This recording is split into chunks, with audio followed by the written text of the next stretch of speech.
Well, good afternoon, everyone. My name is Gary Spracklin, and you join me today from the comfort of my own home, which is a nice change.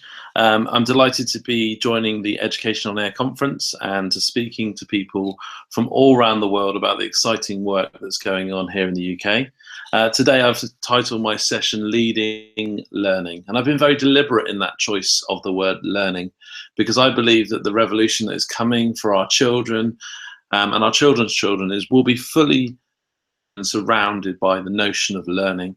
I think we're in an age where education is dying, and that's because of the disruptive technologies which are really changing the world in which we live. And today, I've put a bit of a strap line underneath my talk, which is that it's time for some disruptive innovation. And I'm going to share some examples of the disruptive innovation that's happening in the world around us and how that may impact on your classroom. A bit of background about myself. I'm the digital learning lead for an organisation called UK Learning, and I'd encourage you to check out their website, uklearning.org. I'm a former Digital Educator of the Year in the Southwest, and I'm a member of the UK Government's Education Technology Action Group. And it's their work that I'm going to start off by sharing the first thing this afternoon. Thank you for all those people that are joining us online. There is a question feature built into Education on Air today, and please feel free to drop a question over. I've got the question box open on my second screen here. And also you can get hold of me on Twitter at Noutcarps, that's my surname backwards, or you can use any of the three hashtags at the bottom of my presentation there. So let's just talk a little bit about the work that has been going on here in the UK, and in particular the work of ETAG, which is the Education Technology Action Group, a group formed by ministers back in 2015 to consider the challenges that currently exist in allowing technology to enable learning. My background is that prior to doing the role that I do now in a school in Dorset, I was an ICT coordinator in a primary school.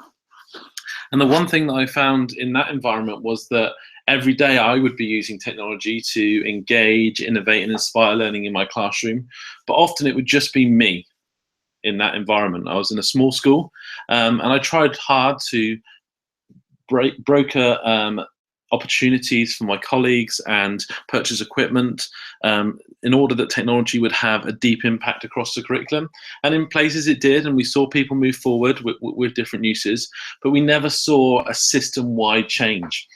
And the diagram here by Brian Mathers is a good one, and it kind of highlights the problem that may well exist in our country at the moment and across the world, and that is, how do we empower teachers and learners in the bottom left-hand corner here to innovate, to deepen and accelerate their learning, using technology, using the world, using the tools that are out in the world around us to go deeper with their subject content, to go faster, to have fun and engage with their content, to open up new opportunities, all the while having the unintended consequences of the system in the way. This brick wall that no one's put there deliberately. No one has gone out to say we're going to stop this happening, but because of the way in which our education system is formed, because of the way in which innovation has been stifled over the years, how do we break through that? And I just want to talk through some of those things today. Thank you for the first question that's come in. I will come back to that in a moment. Let's just go through, though, because I think a really important part in this journey, before we start thinking about this wall and how we could break it down, and we will come back to these images, let's just first reflect on why. Why are we here? What are we doing as educators? Why are we looking at this challenge which now exists? And I love this quote here. This quote that says, this is the first generation of people that work, play, think and learn differently than their parents. They're the first generation to not be afraid of technology. It's like the air to them. And when we think about the why are we here? Why are we doing what we're doing? It's because of that next generation. We are guardians over their future. We have a significant amount of power and influence as educators to impact their lives. And I often watch this video, which is a couple of years old now, and people that would have seen me speak before would have seen me share this video, and it makes me ask a series of questions that I think are pertinent to what we're looking at today. Just going to play a short extract of this video.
Now, the point of this video, the reason why I'm showing it, is not for you to be impressed necessarily with this student's visual skills and editing tools using a video editor.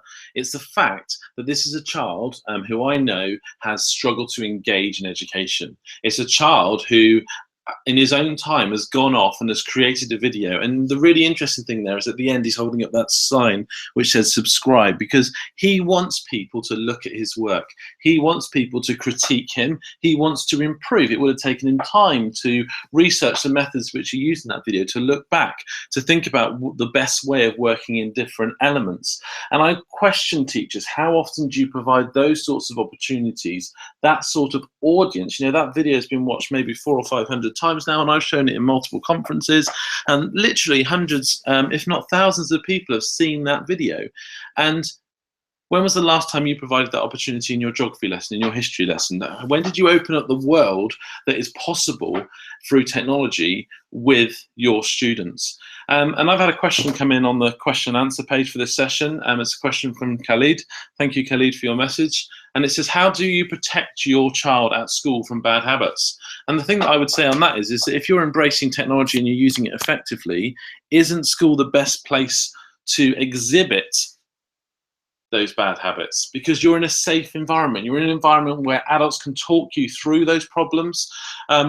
If you're in a school where there's no e-safety problems, then there's probably an issue. Then the issue is that you're not aware of what's happening, because you need an open and honest culture with your students about the things that happen online and the dangers that exist. And children are very young people that will make mistakes, and it's much better that they do that within a supportive environment and a framework in which supports them to work through those challenges, than if you just completely ignore the use of technology, or completely ignore the discussion about the bad habits that happen with technology. So I think to answer that question would be to really have that culture that's right for your learners, so that you can engage and you can collaborate.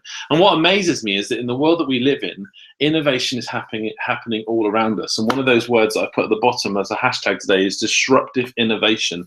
We see disruptive innovation all around us in the world that we live. Here's an example from Marks and Spencer's. I don't know if any of you have been in here. Looks like we're in the swimwear department here. But in the middle of Marks and Spencer's now, and you've probably seen these in all sorts of various shops, you have these point of sale, or these browse and order areas. And what fascinates me about these machines is that nobody's shown anyone how to use them. People just walk up to them and instinctively start clicking away, ordering clothes, ordering homeware in that may not be available in store. And this is a great example of where a traditional retailer, a traditional sector, has had to innovate and change to meet the demand of their clients. And my question, which I'm sure you can imagine is going to come up through this thing today, is what are you doing to innovate and change in your classroom? Because your clients are changing. They consume their movies, they consume their music in such a different way than they've ever done before. And equally, in the same way the commercial sector is changing, we too need to change and innovate. And what really amazes me about these machines is that A, no one's showing them how to use them, and B, no one walks up to them, and nobody walks up to them and goes, oh, what operating system is this running? Do I know how to use this? Have I had a formal training program? Because it's irrelevant. And just like children run up to a range of different devices and just use them, we as adults walk up into shops and just use them in completely different ways, which is just excellent. So I'm just going to move on and just show you another example. This is an example in Topshop in the UK, where augmented reality mirrors are being used to model how an item of accessory may look on you. And again, nobody's asking what operating system is this, how is this running? And I can't do a virtual show of hands at the moment through the system, but who's done this before? Who's walked into a shop and has scanned an item and then seen if it's cheaper online anywhere? Because that's the reality of the world that we live in now. We are in control as consumers, and we're changing things. And all of this change is happening in the retail space. All of this innovation is occurring. Yet, if we look at this image of a 1920s office block from New York, you can see people sat in rows, very much with one task in hand. There's no different than that, I would suggest, than this image of a traditional IT suite. And really, are we in this situation giving the children the full range and benefit of what's out there in the workplace, what's out there in the world of retail? Or are we just giving them an experience which is good for us as IT technicians or leaders of IT in a school because it's easier to manage? We haven't got to worry about the complexities of bringing in multiple devices and working across multiple platforms. We can just give people a very sterile experience.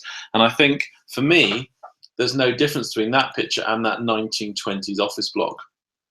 There's very little innovation that's happened in that period of time. And what we are now at is we're at a tipping point for our world. We're at a tipping point where we're starting to see a series of disruptive innovations in technology, which are changing the way that people consume all sorts of different things. And I love this quote from Albert Einstein. It is nothing short of a miracle that modern methods of instruction have not yet entirely strangled the holy curiosity of inquiry. Just reflect on that. Reflect on that in your classroom. How are you allowing your children to be curious? How are you allowing them to inquire? How are you allowing them to break the traditional structures that exist? Because I truly believe that, when we watch this session back and when we watch back what we've done over the past 100 years in our education system, I think, and I know for certain that we're going to be asking the question, what were we doing? As educators, what were we doing? When did we ever think it was the best idea to put one teacher and 30 same-age peers together? Who is it that says that you have to group your children between the 2 Septembers that they were born between? Always in a room. As a primary educator, I have a fantastic classroom in my last setting where I was able to really use the outside environment and bring it into my classroom, and I was able to break out now and again into maybe a sports hall or a music space, but predominantly my students spent around 80% of the time in one room. And where are they going to find that moving forward? And who is it that said that learning had to be broken up into 50, 60 minutes of blocks of time? And that learning always had to be face-to-face? Because I challenge you, if you look at those things on the screen, where would you find them outside of a school environment? Where would you find 30 same-age peers sat down together? I'm sure if you went into the Google offices, you wouldn't find an office where they put all of the 40-year-olds and then next door all the 41-year-olds and then next door again all the 42-year-olds. Nor would you expect to walk into a place of worship in it for just to take a set amount of time. Or when you go shopping, you're just told you've got 50 minutes. Or if you're doing an inquiry, or imagine if you were trying to solve a DIY problem at home. You've got to put up some shelves. That's a big challenge for me. I can tell the audience is listening. But if you've got to put some shelves up, but you've only got 60 minutes to do it, and you've only got this one person that can tell you, and he's not the expert at putting up shelves globally. He just happens to be the best person that you have to hand at the moment. Because I can tell you what I'd do now. I'd go and YouTube it and I'd look at what's out there. And I wouldn't be constrained by a traditional pattern. I would use the technology that's around to equip me. And that's my challenge to us as educators. Why are we not doing that in our everyday classrooms, in our everyday environments? How do we challenge that? How do we move that forward? How do we stop just putting children in boxes? How do we break down that wall that's existed? Well, I think the answer lies in things that are potentially highly disruptive, that break the norms of what society sees as the traditional model. And we're starting to see schools all around the world embrace this sort of techniques. And many of you would have heard of High Tech High in California or North Beaches Christian School in Sydney. Schools that are embracing a student-focused, learner-led design to the curriculum that embraces technology, that doesn't put knowledge at the heart, but puts skills and problem solving to ensure that students can move forward and embrace the future. I love this diagram that I found the other day, 12 disruptive technologies that can make an impact by 2025. And there's some in here that we've got quite excited about in the technology industry, things like 3D printing and renewable energy, and you've probably even heard about things like advanced materials and the move to the cloud. But look at the second one there. The second one there is crucial to the future of our education systems globally and how we're going to have to adapt and change. The automation of knowledge work. Isn't it amazing that we've still got schools that are promoting this knowledge-only curriculum, like it's the only thing that matters is for you to get through a test? Yet, the world of economics and the world of future development and technologies is pointing to a world where knowledge is no longer important, but skills are important. How do we embrace that and move to the future? How do we seize what's happening in disruptive technologies? And when I talk about disruptive technologies, I'm not talking about those technologies that I've already shared, those things that are happening in the retail sector. I'm not talking about technologies that are just about the hardware. I'm talking about the combination of hardware and software so that we use data as a key to drive things forward. Now, it may seem a trivial example, but Pokemon Go is an interesting example of the type of disruptive technologies. A game that didn't even exist this time last year, which has grown exponentially to become the most popular game worldwide. And I love these stats that I've just found on the left-hand side here. It generated $3.9 to $4.9 million on its very first day. That's almost the highest amount. That's almost the entire amount of capital it took to develop the product. Look at the stat in the bottom middle there. More people are using maps in Pokemon Go, which are powered by Google Maps, than they use the Google Maps itself. It's incredible. The statistics that are involved in how that is being used is just mind-boggling. And it's changed that industry. It's changed that industry because it's relied on a relationship. It's relied on a connection. There's a good question on here from Sandra Lee that says, how do you deal with students who spend more time on their phones than socializing with others? Here's a great example of where technology has been a disruptor in that question. Because people are going out, they're coming to meets together, they're forming new friendships through the use of technology. And that use of technology is just one example. You know, we can look at other ways in which technology has transformed what were seemingly very traditional, very static industries. Some of these go back over the last 10 to 15 years. You've got the phone box being obsolete because of the use of mobile phones. You've got bookstores becoming more and more less common because of the growth of Amazon and other online purchases. You've got record stores closing and iTunes opening. Read a really interesting article from Sir Richard Branson this week about talking about when's the best time to quit. You've got to quit when you're at the top of your game. And he was talking about how he knew he had to quit the Virgin Megastore empire because iTunes was coming. And, you know, interestingly, you can look at iTunes now and the threat that it's had from Spotify and the way that the industry now, because of the fast pace of technology, has changed and has adapted. And then the question stands. What for the traditional school system? What will be next? What will be around the corner? And as part of the Education Technology Action Group, working with the Department for Education, we looked at this question. We looked at what will things be like in 2025? Will a traditional school system exist?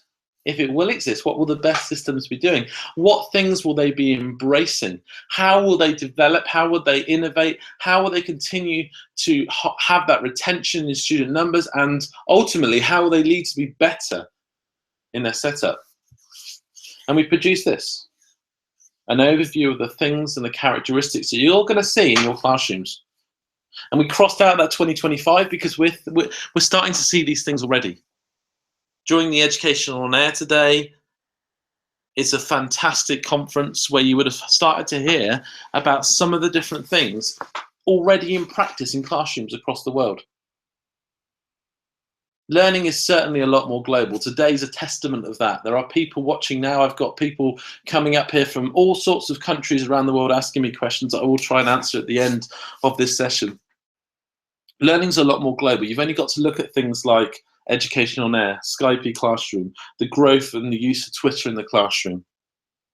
Servers and services cloud-based, using Google Apps for Education, the Google suite of tools, making online learning an entitlement for all.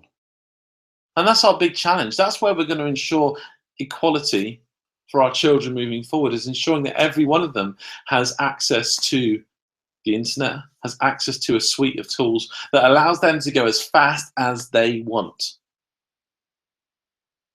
We know that new learning will include better measures of performance. We talk a lot, don't we, in education about big data now. But yet we're doing nothing compared to the retail industry on that. You look at how they set out a supermarket now, using all of that data to inform their practice. We need to be better at that in education. As new emerging teaching and learning styles evolve, we need to be better at sharing, and we need to be better at accepting that we haven't just got the answers ourselves, that we need to reach out to the community around us. We already know that we're starting to find out better about how we learn. That needs to go deeper. That needs to be shared across networks. And that's why events like this are so good today. We know that technology is going to become much more personable. It's going to be wearable. And there's been a huge growth in that industry over the last few years. And who are you to say that a child can't wear a smartwatch to school or can't use their mobile phone in a lesson? Have you ever taken your mobile phone out and just given it to a stranger next to you? Have you ever felt that urge of panic because that thing is so personal to you? If you look up the definition of a cyborg in the dictionary, it says it's a human being enhanced by technology. And the truth is, we are in the era of cyborgs because we are each enhanced by technology. I'm sat here today, I've got my smartwatch, I've got my mobile phone, I've got my laptop, and I'm communicating with you and around hundreds of people around the world. And it's because of the technology. It's because we have that connection with one another. And what will this look like in the classroom? Well, this is leading to connected classrooms where students connect with teachers, mentors, peers as needed, when they maybe touch in. If they can be taught by one of the best maths graduates that there ever has been through a YouTube video, why is it that they're listening to someone that maybe got a third-class honours degree that doesn't have the deep understanding of how to bring that connection? That's not taking the role of the teacher away, it's enhancing the teacher's delivery. It's bringing in different elements. It means now that learning can be accessed from anywhere, at any time. Traditional time patterns need not constrain learning anymore. Our schools should be hubs of learning for the community. They should embrace all ages of people to connect and share ideas. They shouldn't be the place where we ring a bell at 3:30 and say that learning has finished, because too often that happens. And it amazes me that schools are the only place where you ring a bell at 12:30 and expect everyone to be simultaneously hungry. Where else does that happen? And it's another example of how our traditional model of school-based education is going to be hugely disrupted by the developments in technology.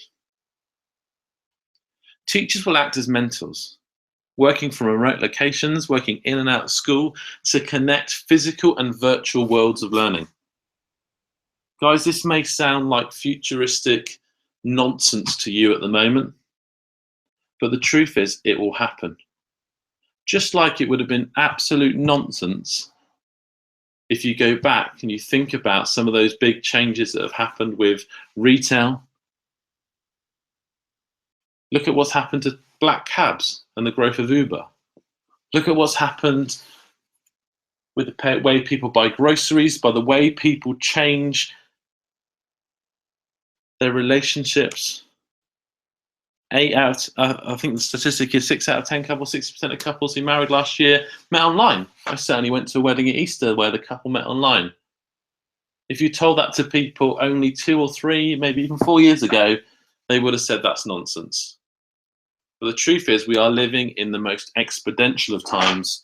We're living in a time where everything's changing, and it couldn't be any more exciting. And that kind of concludes my presentation. I've got quite a few questions that have come up, so I'm going to do my very, very best to try that. I'm going to go to the ones at the top. It says, what particular program did the Google use to broadcast the speaker's presentation online in Google On Air? Can it be used in our school? So today I'm using Google Slides. and I'm using screen share within Google Hangouts. It's really simple to use, a great tool. How do you encourage teachers? This one's from Rosemary Evans. How do you encourage teachers and students to experiment and not feel constrained by the curriculum expectations? For me, that's all about handing it over to the learners. It's about equipping them with the tools and the technology, and that's not about necessarily giving them the latest kit all the time. It's encouraging them to bring in the kit they've already got at home, and they're giving them open-ended tasks and time. Time is so critical, and curriculum expectations fall into line when you give people time. How do you deal with students who spend more time on their phones than socializing with others? I think I came back to that one earlier on. There's a question from Sandra, and that's by providing real world context to the work they're doing. The work around augmented reality is a fantastic example of that, where you have to produce something physical. And for me, the very best uses of technology are ones which are a fusion of old strategies and new strategies combined. You've only got to look at apps like Aurasma or various other augmented reality programs that can really make the real world pop. Why is it bullying still exists in some schools in spite of the campaign against it? That's from Dandy. Dandy, I'm not sure that's a question that's specific to my presentation, but I think that's because the simple answer to that is bullying is a behavior. It's something that's inherent in the human condition, and it's something that we all have to work together on, and it's not something that's just specific to technology. It says here, very interesting, is it possible to get a presentation? Is that a copy of the presentation? All the resources are online there for you there. I would like a platform where kids can choose their own course or challenges to complete for the year in the various learning areas. Everyone has different abilities and interests. Teachers can just facilitate and learn together alongside the students. Does this exist anywhere? Yeah, definitely. You can either create the platforms yourself, or you can work with various third parties. Google Classroom is a great tool that allows for independent learning and allows learners to be challenged and stretched. This is a great model of a conference with enhanced participation and interaction that is truly global. Thank you, Rosemary. I couldn't agree more. Why did I sign up for this game? The Swagster Loser. I'm not quite sure on that one, mate. You're going to have to check that one out yourself. How do we balance innovative teaching and learning in a system led by high-stakes testing? That is a critical question, but I think we balance it by putting the learner first. And I think ultimately, as time moves forward, that question is going to become less and less relevant, because you've only got to look at those successful people out in the world and see what they've done despite of our current system. And I'm not going to trolley off a load of names now, but there are multiple examples out there of people that have embraced technology and have moved forward with it despite not being successful at high stakes testing.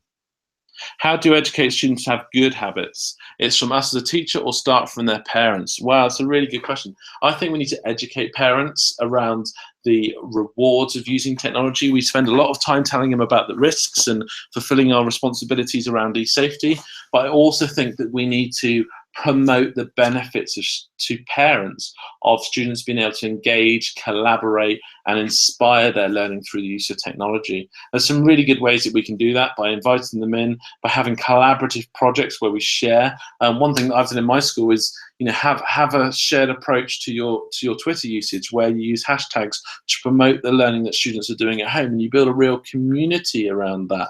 It says Google Hangouts can support breaking out of geographic constraint and time constraints for education. We are using Google Hangouts for board meetings, and thus our board can see the impact and potential. Could Google share other examples? Now, I can certainly share a personal example of where we've used Google Hangouts to run our CPD program, which is our continuous professional development program.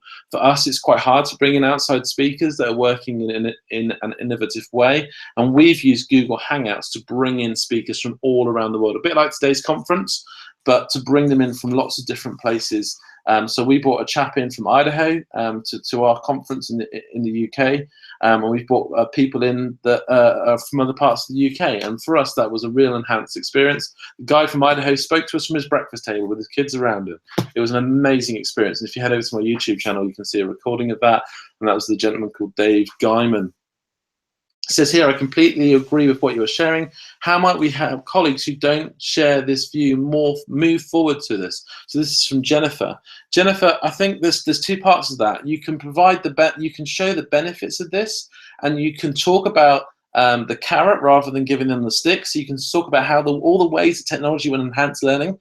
But ultimately, it doesn't matter anymore. It doesn't matter if those teachers are not going to get on board, because the tidal wave of disruptive technology is coming. You wait until kids are bringing in their smartphones and putting them in the face of the teacher and go, look, I can do this already. I've proven it through this app.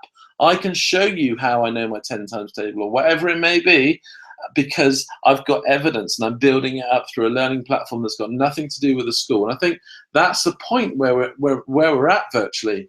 We're on that tipping point of where things are seen as new and where things are just seen as being embedded. And I can certainly see in schools that I've used technology with that have it embedded, it is no longer a discussion in the classroom about whether it's used or not. It's just an expectation. And my colleague Anne Knock, who teaches at the New Sydney Christian Beaches School in Sydney, spoke at the BET conference this year, and she was asked about technology in her school, and she said these wonderful words, which is that technology in her school is like electricity. People just turn on and expect it to be there. And that's the position that we all need to get into as educators. We need to get into a position where technology is just expected to be there. The other sector, in every other area around the world. I've been Gary Spracklin. Thank you very much for listening to this talk. If you want to find out more about me, or if you want to see any of the other sessions that I'm up to, please follow me on Twitter @Noutcups. I'd love it if you've watched today's session just to tweet me to say where you've watched it from. It's always great to hear that. Thank you very much.